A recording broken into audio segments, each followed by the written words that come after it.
بسم اللہ الرحمن الرحیم۔ ایک مرتبہ اللہ عز و جل کے نبی حضرت سیدنا عزیر علیہ نبینا و علیہ الصلوۃ والسلام کا بیت المقدس فلسطین سے گزر ہوا۔ آپ علیہ السلام کا زاد راہ یعنی سفر کا سامان ایک برتن کھجور اور ایک پیالہ انگور کا رس تھا، نیز آپ ایک گدھے پر سوار تھے۔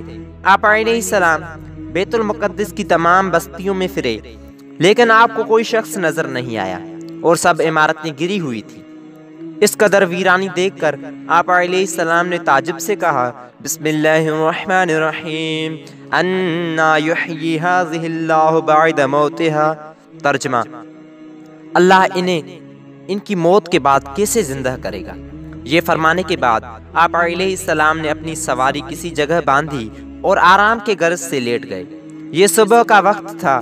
اس دوران آپ کی روح قبض کر لی گئی اور آپ 100 سال کی نیند سو گئے، نیز آپ کا گدھا بھی مر گیا۔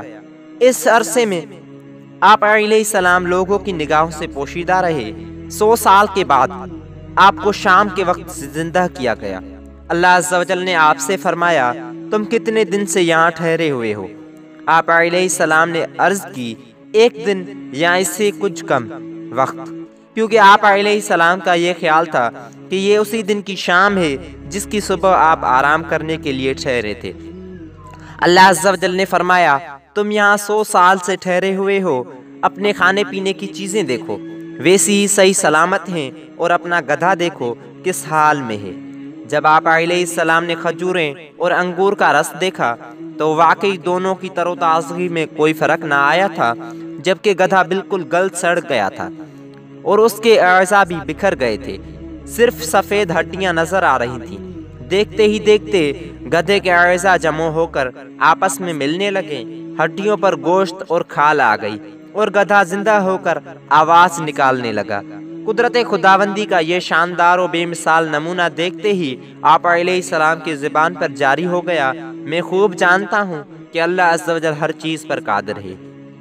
حکایت سے حاصل ہونے والی نصیحتیں: اللہ عز و جل ہر چیز پر قادر ہے۔ جس طرح اللہ عز و جل نے 100 سال کے بعد نہ صرف حضرت عزیر علیہ السلام کو دوبارہ اٹھایا بلکہ آپ کے گدھے کو بھی زندہ کیا، اسی طرح بروز قیامت اللہ عز و جل سب لوگوں کو حساب و کتاب کے لیے زندہ فرمائے گا۔ عربی میں مقبولہ ہے، النوم اخت الموت، یعنی نیند بھی ایک طرح کی موت ہے۔ ہمیں چاہیے کہ جب بھی سونے لگیں تو توبہ کر کے سوئیں، کہیں ایسا نہ ہو کہ آنکھ ہی نہ کھلے اور ہمیشہ ہمیشہ کے لیے سوتے ہی نہ رہ جائیں۔ اگر ہم سونے سے پہلے سنت کے مطابق دعائیں وغیرہ پڑھ کر سوئیں گے تو انشاءاللہ عز و جل ہمیں سنت پر عمل کرنے کا بھی ثواب ملے گا۔ اللہ تعالیٰ سے دعا ہے کہ ہمیں عمل کرنے کی توفیق عطا فرمائے، آمین۔